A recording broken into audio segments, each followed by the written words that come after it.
Assalamualaikum warahmatullahi wabarakatuh. Alhamdulillahirabbil alamin. Wassalatu wassalamu ala asyrofil anbiya'i wa mursalin wa ala alihi wa ashabihi wa man tabi'ahu bil huda wa bil ihsani ila yaumiddin amma ba'du. Kami di sini kelompok 8 akan menyampaikan materi yang berkaitan dengan filsafat ilmu, yakni ada 3. Yang pertama adalah logika induksi, yang kedua adalah positif empiris, dan terakhir adalah positif logis. Di sini kami akan menjelaskan yang pertama adalah logika induksi. John C. Mayer adalah salah satu filosof yang juga mempersoalkan proses generalisasi dengan cara induksi. Dalam persoalan generalisasi, John C. Mayer sependapat dengan David Hume yang mempersoalkan secara radikal. Jika Francis Bacon kemudian menawarkan teori idolanya, Mayer mengajukan logika induksi. Induksi John S. Mayer terdiri dari beberapa metode, yaitu metode kesesuaian, tidak sesuaian, dan terakhir adalah metode sisa.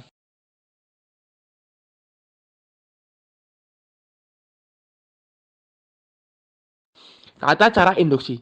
Yang pertama adalah metode kesesuaian atau method of agreement. Apabila ada dua macam peristiwa atau lebih pada gejala yang diselidiki dan masing-masing peristiwa itu mempunyai faktor yang sama, maka faktor yang sama ini merupakan satu-satunya sebab bagi gejala yang diselidiki.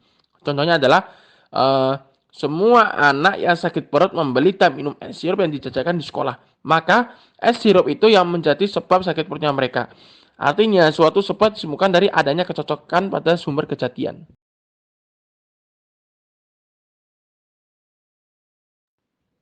Yang kedua adalah metode perbedaan atau method of difference.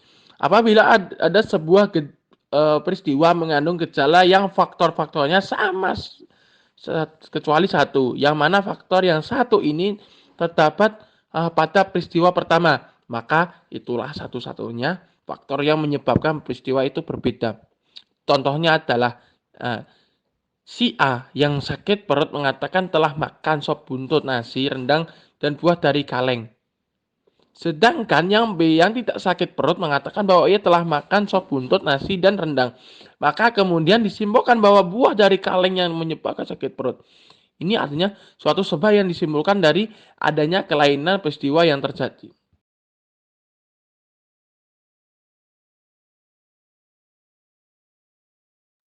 Yang ketiga adalah metode persamaan variasi atau method of concomitant variation. Metode ini yang dikenal dengan metode perubahan selang-seling seiring. Apabila suatu gejala dengan suatu cara mengalami perubahan ketika gejala lain berubah dengan cara tertentu, maka gejala itu adalah sebab atau akibat dari gejala lain atau berhubungan dengan sebab akibat. Contohnya adalah fenomena pasang air laut. Diketahui bahwa pasang surut disebabkan oleh tarikan gravitasi bulan. Akan tetapi, kenyataan itu tidak dapat disimpulkan melalui ketiga metode di atas. Kedekatan bulan pada saat air pasang bukan satu-satunya hal yang berada pada kejadian air pasang itu. Akan tetapi, masih ada bintang-bintang di mana bintang-bintang itu tidak dapat begitu saja disingkirkan atau dikesampingkan. Dalam arti tidak dipertimbangkan. Begitu pula dengan bulan juga tidak mungkin disingkirkan dari langit demi penerapan suatu metode.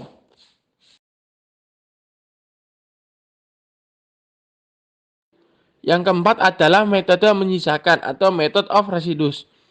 Jika ada peristiwa dalam keadaan tertentu dan keadaan tertentu inilah yang merupakan akibat dari faktor yang mendahulunya, maka sisa akibat yang terdapat pada peristiwa itu pasti disebabkan oleh faktor yang lain.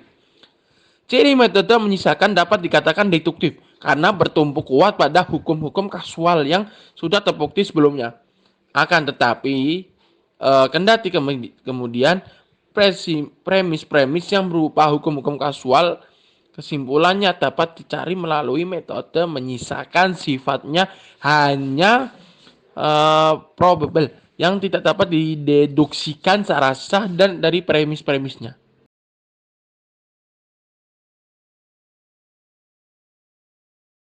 Yang kedua adalah positif empiris. Bermula dari ketertarikan Auguste Comte dengan perkembangan ilmu alam atau natural science yang dengan penyelidikannya atas perilaku alam lalu dapat ditemukan hukum-hukum tetap yang berlaku general pada alam.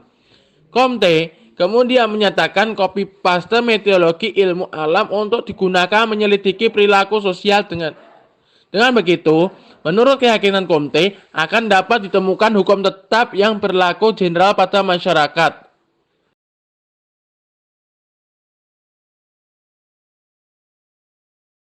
Comte memulai pekerjaan itu dengan melakukan refleksi mendalam tentang sejarah perkembangan alam pikir manusia. Menurut Auguste Comte, sejarah pengembangan alam pikir manusia terdiri dari 3 tahap, yakni tahap teologik, tahap metafisik, dan tahap positif. Pada jenjang teologik, manusia memandang bahwa segala sesuatu didasarkan atas adanya dewa, roh, dan Tuhan. Sedangkan pada tahap metafisik, penjelasan mengenai realitas didasarkan atas pengertian metafisik seperti substansi, form, sebab, dan lain-lain.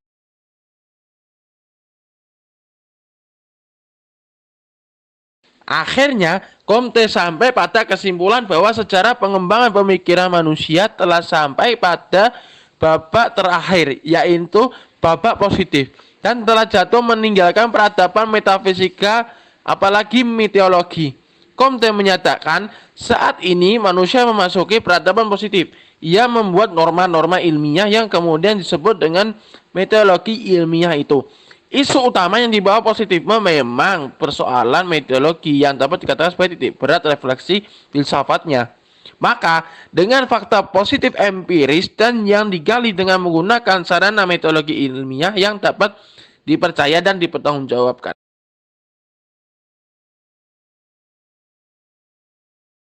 Positifme logis.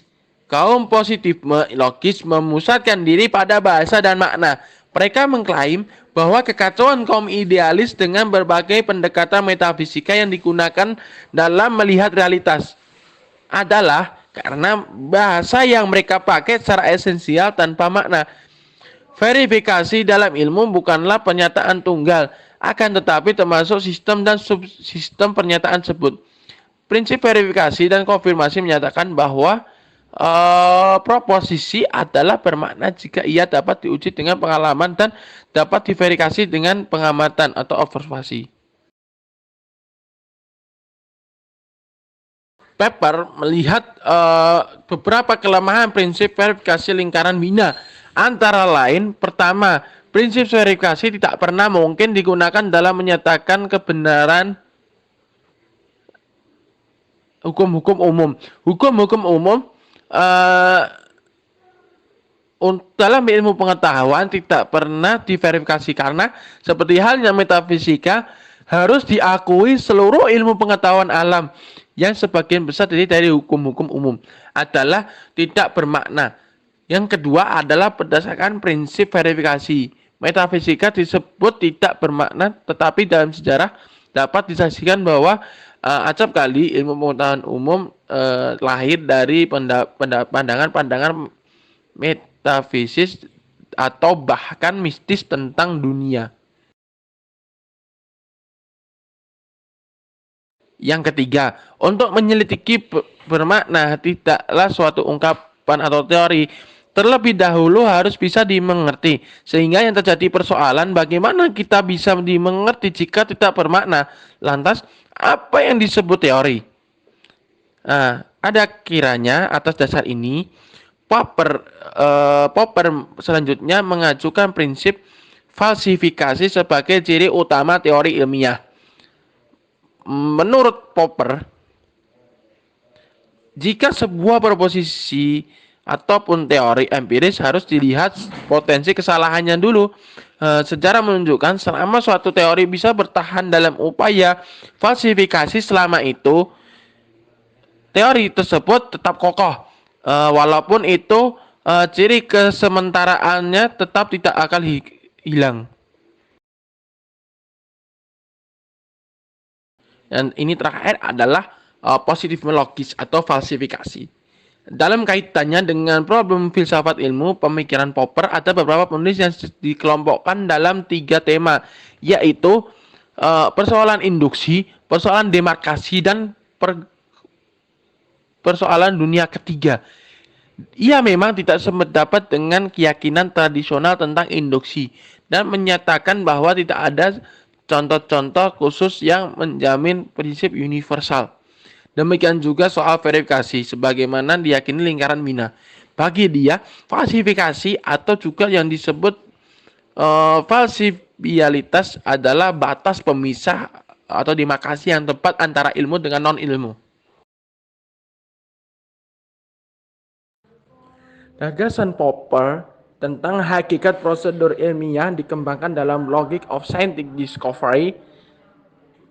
Meski ia dapat mengenal anggota lingkaran Wiener dan sering melakukan kontak seperti Viktor Kropf dan Herbert Feigl, namun ia tidak pernah menjadi anggota lingkaran Wiener, bahkan tidak pernah menghadiri pertemuan-pertemuan mereka.